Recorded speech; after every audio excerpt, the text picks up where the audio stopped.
Yedi kapı kilitlendi üstüme, dünyam yıkıldı başıma ne çare. Kim bilir körpe yavrular ne halde, anlamaz ki bu zalim mahpushane. Bilmez ki bu zalim mahpushane. Kim bilir körpe yavrular ne halde, anlamaz ki bu zalim mahpushane. Anlamaz ki bu zalim mahpushane.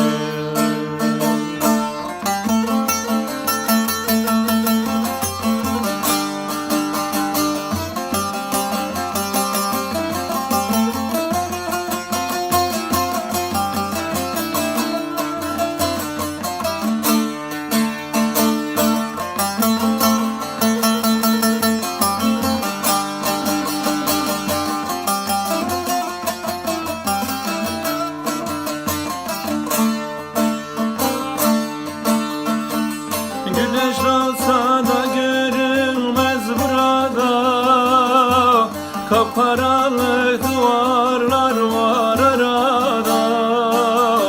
Güneş olsa da görünmez burada, kapkaranlık duvarlar var arada. Yüreğim kan ağlar gelince bayram, anlamaz ki bu zalim hapishane.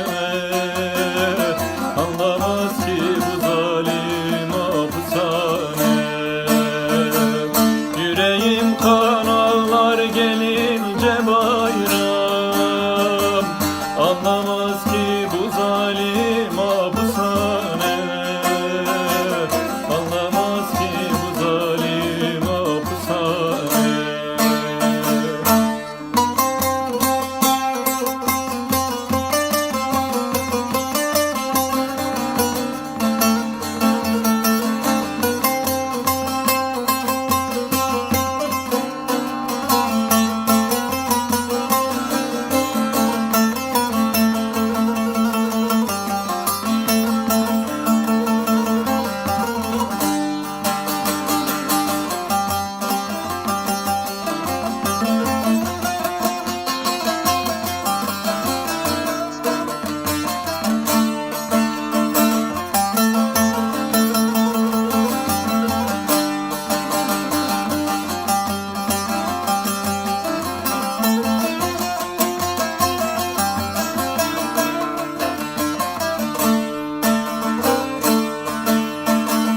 Zordayım ben hasretim gökyüzüne, dalarım uyku girmiyor gözüme. Zordayım ben hasretim gökyüzüne, dalarım uyku girmiyor gözüme. Duvarları yıkma gelir içimden, anlamaz ki bu zalim hapishane. Anlamaz ki bu zalim hapishane.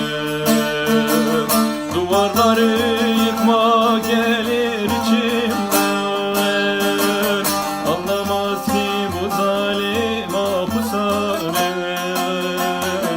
Anlamaz ki bu zalim hapishane. Hayalimi yıktın sen mahpushane, evimden ayırdın sen mahpushane. Hayalimi yıktın sen mahpushane, evimden ayırdın sen mahpushane. Daha ne istersin sen mahpushane, gençliğimi aldın sen mahpushane. Daha